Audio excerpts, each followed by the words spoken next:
Okay, back with another story of my past life in the evangelical world and its traumas.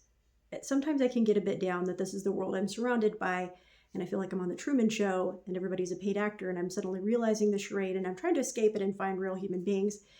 But then, you know what? It does make me feel good to talk about this, to get it out, because then I can just verbalize and be like, oh yeah, this is nuts. This is crazy. I mean, like, oh. So I want to talk about how accountability doesn't work in the church world. Okay, so you've got your pastors and your leaders, and by definition, by the fact that they're in that role, they're being used by God. I don't know if you see a problem with that already, but there is one there, okay? And there's messages about don't touch the anointed of God.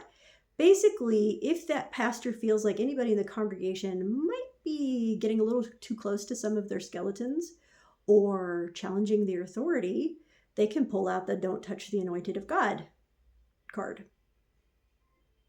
Now, regardless of how baseless and toxic the church's messages might be coming through this pastor, an interesting thing happens whenever a pastor's double life is exposed, and unfortunately most pastors do have a double life.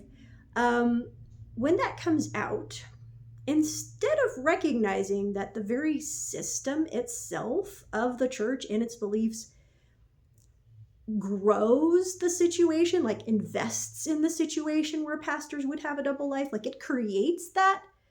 So I don't want to demonize all the pastors and teachers and leaders necessarily. I feel like their position and the whole system of the church is so toxic that even if you weren't somebody who was predatory by nature, it might make you psychotic enough to go that direction. But when that comes out, like say the Ravi Zacharias scandal came out and people were horrified to find out he had such a completely different life that he was living, I was mostly horrified again at the system itself. And people didn't go back to question some of the things. Only after this comes out did people go back to question finally some of what he said and be like, oh, well, this was a hint that he was going the wrong direction, or that was a hint, or whatever. We should have paid attention to this. It's like, until that happens, well, he's the anointed of God. He's a messenger from God. He's on our side, so he's right.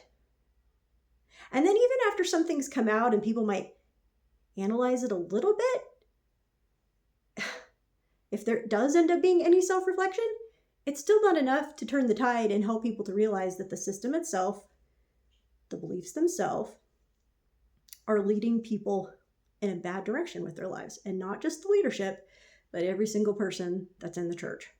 And here's why I think we get fooled too.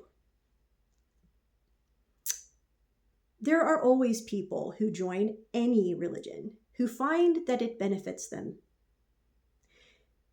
Maybe it provides structure for their life that they just didn't have, and structure is good for us, and this is the place that they find it. So although the beliefs are deceptive, manipulative, and toxic, it's a step up from where they've been, and it does feel like their salvation, because in a sense it is. Okay, so that's one way we get fooled. There's also something called what I would call swapping addictions. So if you're not familiar with the snake handler part of the evangelical world, this is a fun one. There's a part of the church world where people handle rattlers and poisonous snakes in the service as a part of their spiritual practice. Those poor snakes getting thrown around, dizzy, sometimes stomped on. I mean, it's carrying them. People will be carrying the snakes, shaking them around like a rattler, like a rattle, but it's a rattler. And I've watched some videos about this. I watched a documentary about this, and I heard one man who was in this church who said that it saved him from his drug addiction. And he was helping others to get into the church who had drug addiction. And what I realized is this is not the end of an addiction. This is switching one dangerous addiction for another. And that's often what happens when people find themselves at home in the church. They've got some other toxic patterns in their life, and they found a new formula for it in the church. And so they've swapped it, and their lives are still in danger of completely derailing, because there is no real safety guard. There isn't really genuine accountability to reality and our own personal abilities and potential as human beings within the church. We're just relegating it to some hyper spiritual plane. And again, there's so many booby traps of magical thinking. So it's switching one addiction for another. There might be a few less side effects to start with, but still doesn't mean it's healthy.